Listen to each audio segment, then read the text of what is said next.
नमस्कार। डॉक्टर अजय चतुर्वेदी। एक पुराना डायलॉग है, जो डर गया वो मर गया। शायद यही वजह है। ये वजह हो भी या न भी हो, लेकिन अक्सर आप लोग सुनते होंगे राहुल गांधी तमाम सभाओं में बड़े गौरवान्वित होकर के ये कहते हैं कि मैं किसी से डरता नहीं हूं। 24-25 मुकदमे हैं, आप इतने ही और मुकदमे मेरे ऊपर लाद दीजिए, मैं किसी से डरता नहीं हूं। तो कल एक और मुकदमा राहुल गांधी के ऊपर दर्ज हो गया। एफआईआर दर्ज हो गई, बिना जांच के, बिना सबूत के। राहुल गांधी धक्का मुक्की कर रहे थे। सत्ताधारी दल के सांसदों के खिलाफ उनका बर्ताव अमानवीय था। उन्होंने दो सांसदों को बीजेपी के घायल कर दिया। इतने घायल हो गए कि वो एक को तो आईसीयू में भर्ती करना पड़ गया, बेहोश हो गए।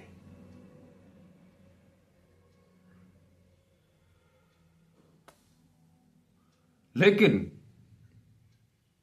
वही बीजेपी के सांसद जब कांग्रेस महासचिव और हाल ही में वायनाड से चुनाव जीत करके आई हैं, सांसद बनकर के, प्रियंका गांधी वाड्रा, कांग्रेस के अध्यक्ष मल्लिकार्जुन खड़गे, राज्यसभा में प्रतिपक्ष के नेता, उन सब के साथ क्या कुछ हुआ।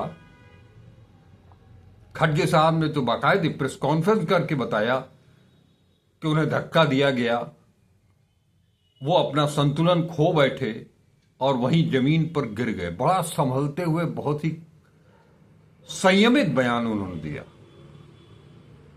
जबकि उनके घुटने में चोट लगी है और उसी घुटने में चोट लगी है जिसका कि अभी हाल ही में ऑपरेशन हुआ है।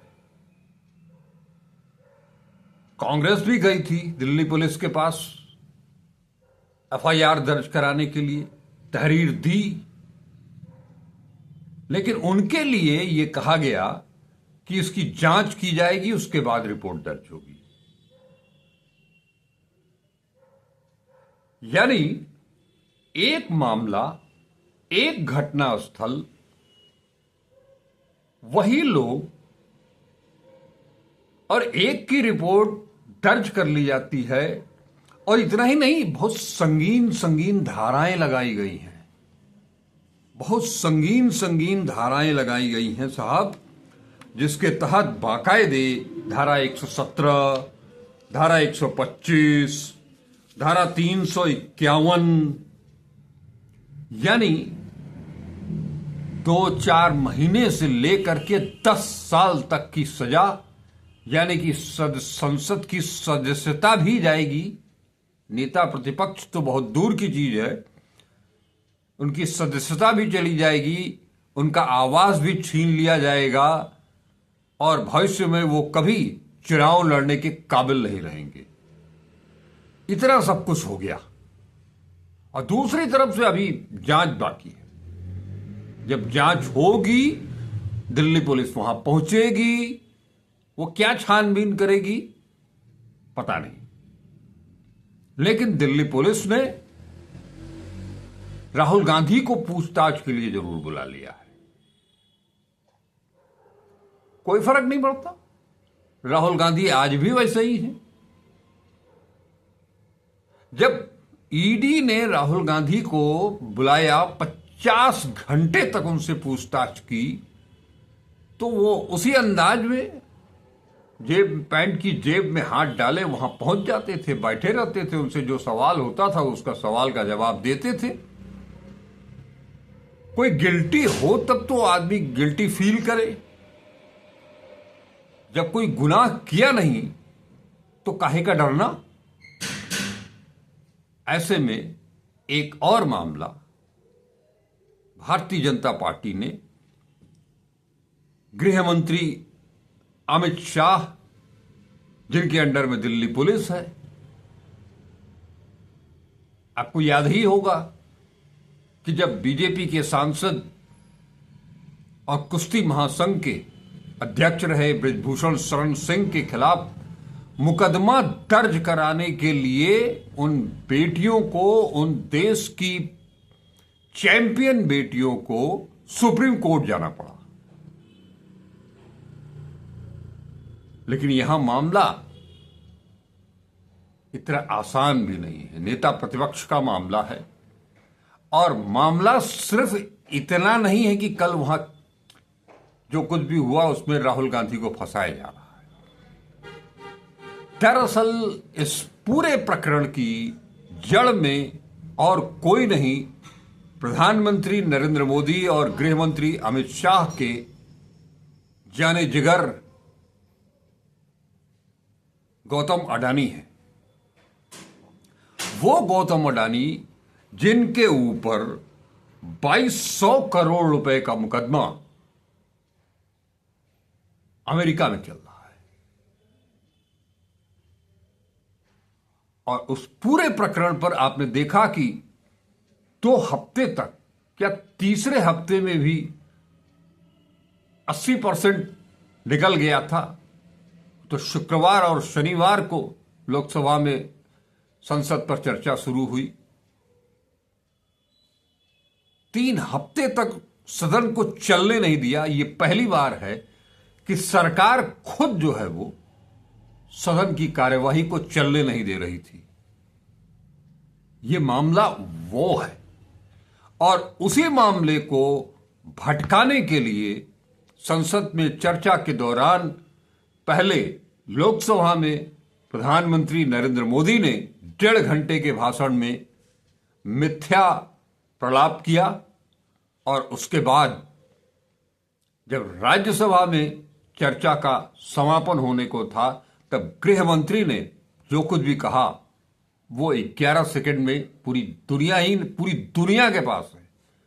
11 सेकंड का वो क्लिप, वीडियो क्लिप 12 सेकंड का पूरी दुनिया के पास है वो।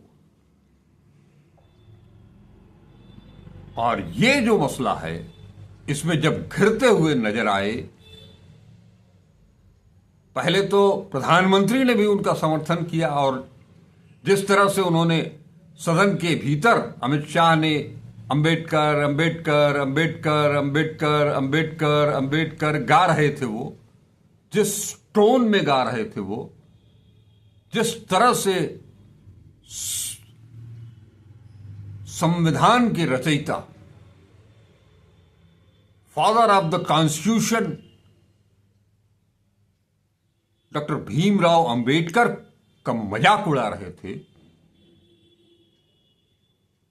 उसके बाद से पूरा विपक्ष ही नहीं पूरा देश उनसे माफी मांगने पर अडिग हो गया, उनका इस्तीफा मांगने की मांग करने लगा। उन सब से जब लगा कि अब मामला घिर गया है, वो बच नहीं पाएंगे, तो जानबूझ करके कल संसद की सीढ़ियों पर मकर द्वार की सीढ़ियों पर पूरा रोक करके भाजपा के सांसद बैठ गए। उन्होंने विपक्षी महिला सांसदों के साथ क्या कुछ किया मैं बोल नहीं सकता, क्योंकि हमारे पास वो साक्ष्य नहीं है। और साक्ष्य की बात करूं तो मैं भी ये पूछना चाहूंगा कि जिस पुलिस ने राहुल गांधी के खिलाफ एफआईआर दर्ज किया, उस पुलिस के पास आखिर साक्ष्य है क्या कि राहुल गांधी ने धक्का देकर के गिरा दिया किसी को? जब आपके पास कोई साक्ष्य नहीं है कि मल्लिकार्जुन खड़गे को धक्का देकर के गिराया गया, आपके पास राहुल गांधी का साक्ष्य कैसे है? और सबसे बड़ी चीज तो यह है कि यह संसद, जो कि देश का सबसे ज्यादा संवेदनशील इलाका है, जहां एक बार आतंकी हमले हो चुके हैं और दूसरी बात कुछ लड़के सदन में कूद चुके हैं, उस संसद के मुख्य द्वार का सीसीटीवी कैमरा कहां है, उसका फुटेज कहां है?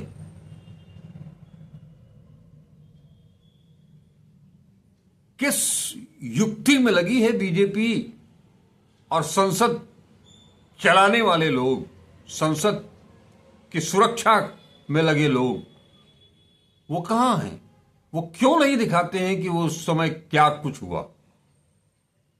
दरअसल इसके पीछे सीधी सी बात है कि वो सीसीटीवी फुटेज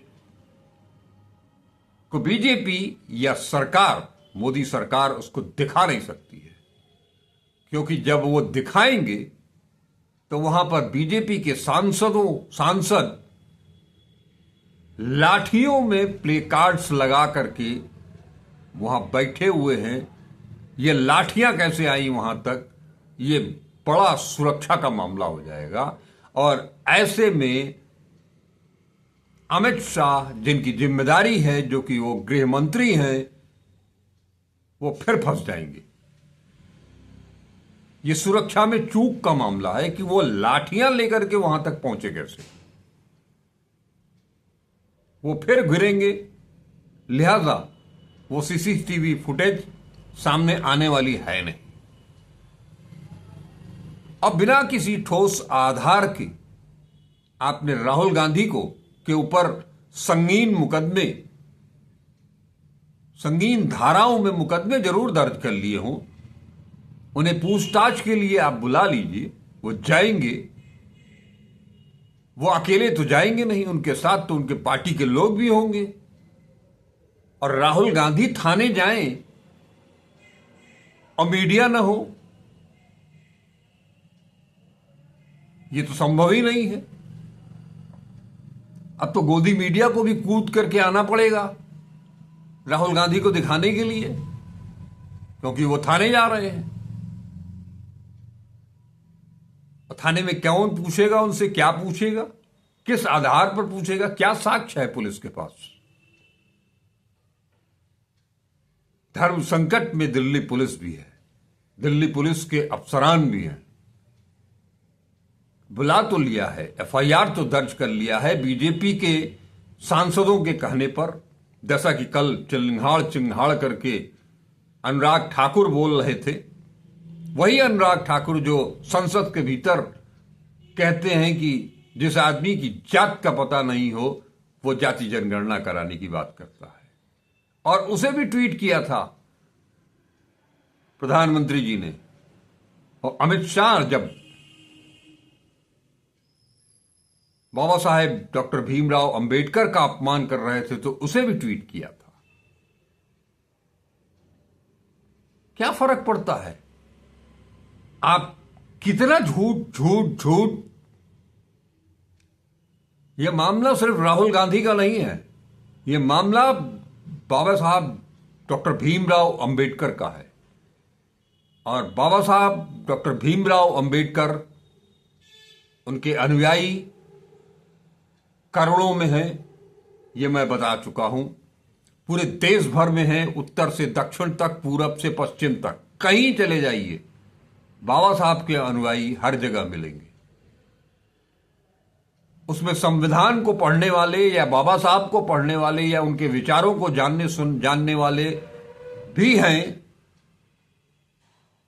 और न जानने वाले भी हैं। वो दलितों के प्रतीक हैं बाबा साहब, और उनका अपमान देश के दलितों का अपमान है, देश के वंचितों का अपमान है, देश के अपमानित लोगों का अपमान है। जानबूझकर उनको हाशिए पर फेंक दिए गए उन लोगों का अपमान है जो बाबा साहब से मोहब्बत करते हैं, उन्हें अपना देवता मानते हैं। आपने कहा ना कि इतना नाम लेते अगर भगवान का तो 7 जन्म तक स्वर्ग निश्चित हो जाता, तो उनके लिए वो भगवान और कोई नहीं, वो डॉक्टर भीमराव अंबेडकर ही उनके भगवान हैं, वही उनके देवता हैं। और उनका नाम, उनका मजाक उड़ाना, उन्हें अपमानित करना, वो समाज कभी बर्दाश्त नहीं कर सकता है।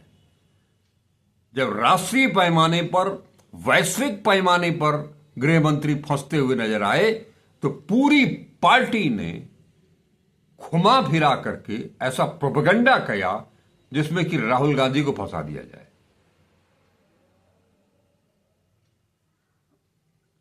लेकिन हरियाणा और महाराष्ट्र चुनाव के बाद जो इंडिया गठबंधन को लेकर के जो फूट की बात की जा रही थी, जो अलगाव की बात की जा रही थी, गठबंधन के टूटने की बात की जा रही थी, वो सारी आशंकाएं चुटकी बजा करके समाप्त हो गई। क्योंकि आज की तारीख में जो कुछ भी हुआ, चाहे वो बाबा साहब का मामला हो, बाबा साहब का अपमान एक बड़ी घटना है, और उसके बाद संसद परिसर में, संसद में प्रवेश को लेकर के जो धक्का मुक्की हुई है और उसमें जिस तरह से कार्रवाई हुई है, उसे लेकर के पूरा इंडिया गठबंधन एक हो चुका है। जम्मू कश्मीर के मुख्यमंत्री कह चुके हैं कि और चाहे जो भी कमियां हो राहुल गांधी में, लेकिन वो किसी के साथ बदसलूकी नहीं कर सकते।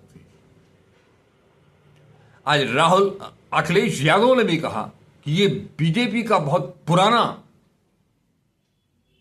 मॉडल है, वो गैर कानूनी काम करते हैं पहले और अपने शासन के द्वारा सही व्यक्ति को गलत ठहराने की कोशिश करते हैं। तेजस्वी यादव भी राहुल गांधी के साथ हैं और तेजस्वी यादव ने भी साफ साफ कहा है ये बाबा साहब के अपमान का मामला भटकाने के लिए माफी ना मांगना पड़े, इस्तीफा ना देना पड़े, इसलिए ये कार्रवाई की गई है। सवाल उठता है कि यह सही है कि पिछले 11 साल में एक इस्तीफा नहीं हुआ, वो चाहे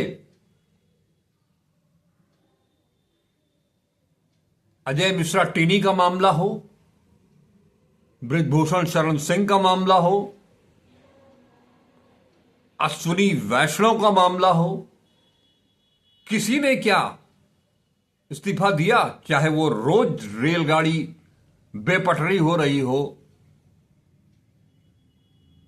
रेल मंत्री जो हैं उन्होंने कभी इस्तीफा दिया क्या?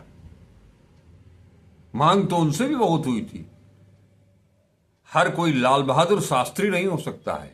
लाल बहादुर शास्त्री को अपने उल्लू सीधा करने के लिए बीजेपी और आरएसएस उन्हें अपने गोल में शामिल करने की कोशिश जरूर कर सकती है, लेकिन लाल बहादुर शास्त्री कभी हो नहीं सकती है।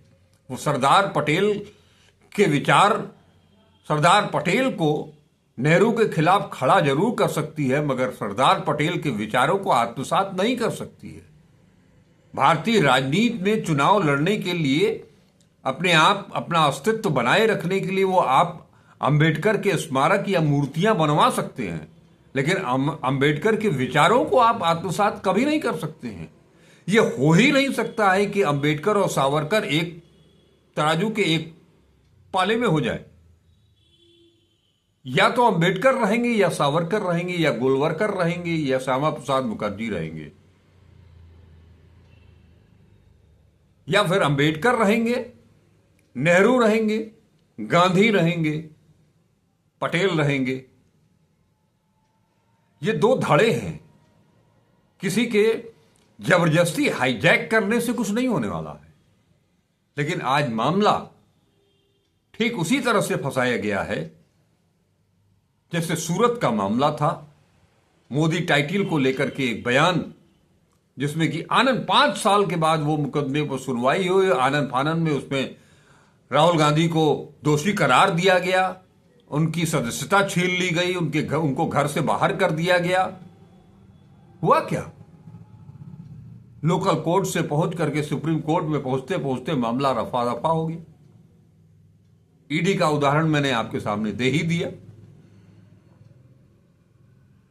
इस पूरे मामले में पूरा विपक्ष एकजुट है और पूरा देश एक साथ है, क्योंकि मामला राहुल गांधी का नहीं है। यहां यह मामला बाबा साहब अंबेडकर का है और बाबा साहब के लिए आजादी के पहले भी उनके अनुयायी, उनको मानने वाले जेल जा चुके हैं। अगर सरकार में है हिम्मत तो राहुल गांधी को इस मामले में बिना सबूत के, बिना साक्ष्य के गिरफ्तार करके देख ले। लेकिन मुझे लगता नहीं है कि इस मामले में बीजेपी, प्रधानमंत्री नरेंद्र मोदी या खुद गृह मंत्री अमित शाह कोई जल्दबाजी करेंगे, कोई हड़बड़ी करेंगे, क्योंकि बाबा साहब के मामले को लेकर के और कल जो घटना हुई है उसको लेकर के बीजेपी खुद ही दो भागों में बटी हुई है।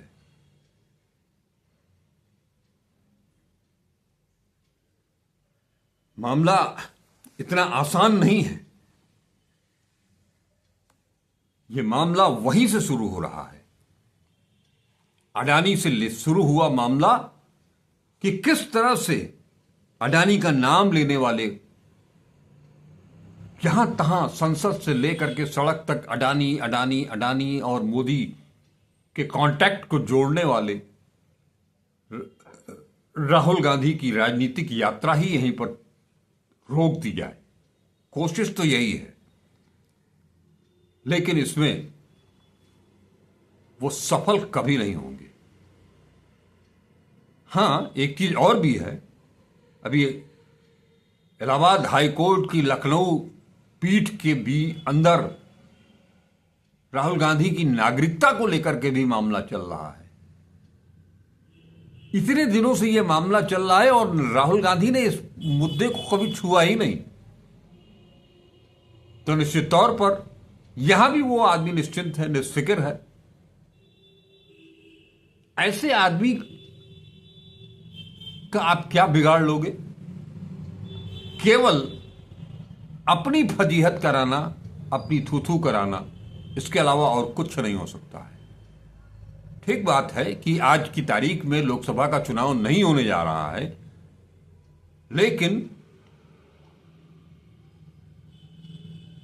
जो ऊपर बैठे हुए अधिकारी हैं उन्हें भी एक बार ये तो सोचना पड़ेगा, वो पुलिस के अधिकारियों को भी, कि ये बहुमत की सरकार नहीं है। 240 पर रुकी हुई भाजपा है और चाहे वो मुसलमानों का मामला हो, चाहे वो बाबा साहब, अब बाबा साहब से बड़ा कोई मामला हो ही नहीं सकता इस देश के लिए, इस दुनिया के लिए। उनके मुद्दे पर अगर कहीं, क्योंकि अभी बिहार में चुनाव होने हैं विधानसभा के, नीतीश कुमार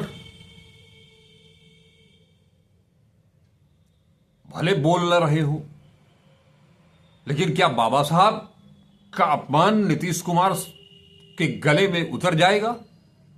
क्या चंद्रबाबू नायडू के गले में उतर जाएगा? यह भी देखना होगा। और ऐसा अगर होता है, अगर कहीं ऊंच नीच होती है, तो फिर उनका क्या होगा?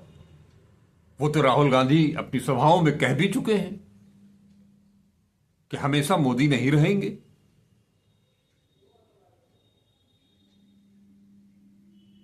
तो इतना आसान तो नहीं है। और जहां तक वो सीसीटीवी फुटेज का मामला है, ऐसा नहीं है कि बीजेपी का ध्यान उधर नहीं गया होगा या स्पीकर का ध्यान उधर नहीं गया होगा, चाहे वो लोकसभा के स्पीकर हों या राज्यसभा के स्पीकर हों। लोकसभा इन दोनों को, लोकसभा के स्पीकर ओम बिरला को कांग्रेस अध्यक्ष मल्लिकार्जुन खड़गे और गौरव गोगोई लोकसभा के उपनेता विपक्ष के, वो भी पत्र भेज चुके हैं। और यह सही चीज है कि इस पूरे मामले की जांच और कार्रवाई तुरंत का तुरंत हो सकती थी, लेकिन उसे ऐसा किया नहीं गया, क्योंकि उस समय दिमाग में यह चल रहा था कि कहीं से तो दिखाई दे जाएगा कि राहुल गांधी कुछ कर रहे हैं। मगर उस कल से लेकर 24 घंटे से ऊपर हो चुका है, अब तक अगर वो फुटेज नहीं आया है सामने, तो यानी बीजेपी बैकफुट पर है। क्योंकि रंच मात्र भी अगर कुछ आया होता तो अब तक वो पूरी दुनिया में वायरल कर चुकी होती, लेकिन उसके पास वो साक्ष्य है ही नहीं। तो जब साक्ष्य ही नहीं है तो पुलिस मौका मुआयना करके सीसीटीवी फुटेज को अपने कब्जे में ले करके क्या साबित कर पाएगी राहुल गांधी के खिलाफ? आप धारा चाहे जो लगा दें, वो गैर कानूनी तो है, वो भी, लेकिन आप उसे साबित नहीं कर पाएंगे और फिर फंसेगी दिल्ली पुलिस। नौकरी तो सबको करनी होती है, कितना कुछ कर दिया जाएगा उनके लिए।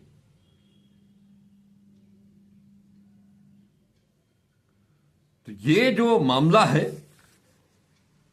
अमित शाह कैसे उनको गिरफ्तार कराते हैं, ये देखने वाला होगा। और आगे की राजनीति अब कहीं ज्यादा महत्वपूर्ण हो गई है इस देश के लिए, क्योंकि अभी तक कोई बिना जांच के, बिना प्रारंभिक जांच के एक पक्षी कार्रवाई पुलिस ने जरूर कर दी है गृह मंत्री के इशारों पर। अनुराग ठाकुर और बीजेपी के सांसदों के शिकायत को एफआईआर दर्ज कर लिया है, उसे तब्दील कर दिया गया है। कांग्रेस की तहरीर अभी जस के तस है, लेकिन यह मामला इतना आसान है नहीं। ये सूरत का मोदी टाइटल का मामला नहीं है। ये मामला अब लंबा खींचने वाला है और इस पूरे मामले में बीजेपी के लोग उस सीसीटीवी फुटेज में कोई मैनिपुलेशन भी नहीं कर सकते हैं, कोई डॉक्टरेट भी नहीं कर सकते हैं, कोई टेम्परिंग नहीं हो सकती है, क्योंकि अगर ऐसा कर सकते होते तो अब तक कर करके दिखा दिया होता। तो ये है हमारी सरकार का कारनामा कि एक उद्योगपति को बचाने के लिए उस पर चर्चा न हो संसद में, कहां से कहां तक घुमाते हुए पहुंच गए राहुल गांधी पर एफआईआर तक। राहुल गांधी की राजनीति समाप्त करने की कोशिश की जा रही है, लेकिन जो 30-35 वोट से अब की बार 2024 में राहुल गांधी विपक्ष के ही नेता बन करके रह गए, सदन के नेता नहीं बन पाए। अब लगता है कि वो दिन भी नजदीक आने को हैं और इस सरकार और खास तौर पर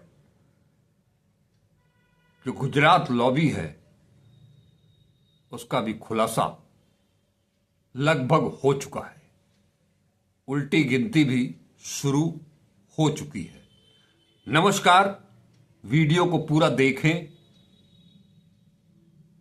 उसे लाइक करें, शेयर करें और सब्सक्राइब करें इस चैनल को, अजय चतुर्वेदी। मैं डॉक्टर अजय चतुर्वेदी आप सबका शुक्रिया अदा करता हूं। नमस्कार, जय हिंद, जय भीम।